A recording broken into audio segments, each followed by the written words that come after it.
মানে যুগান্তকারী পদক্ষেপ। আমরা যদি সবাই সারা বাংলাদেশে যদি 5 কোটি গাছ আমরা যদি এই বছরে লাগাই, তাহলে আসলে আমাদের ভাই 25 কোটি, ভাই 25 কোটি। যাই হোক, এই বছর 5 কোটি, এই বছর 5 কোটি। তোমরা ভুল ধরা দিচ্ছ না, তোমরা ভুল করতেছো।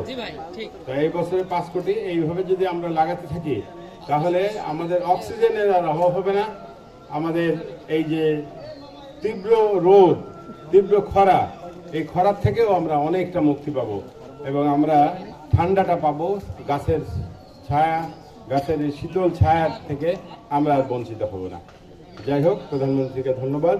আজকে আমাদের এইখানকার অনুষ্ঠানে আমাদের ডিএফও সাহেব, আমাদের কৃষি সম্প্রসারণের উপপরিচালক সাহেব, আর আমাদের প্রধান অতিথি স্থানীয় সরকার স্থানীয় সরকার উপপরিচালক জনাব রফিকুল হাসান সাহেব এটি উদ্বোধন করেছেন, ওনাকেও ধন্যবাদ। এবং সাংবাদিক ভাইরা যে কষ্ট করে আজকে এই অনুষ্ঠানটি কভার করছেন, আপনাদেরকেও ধন্যবাদ। সবাইকে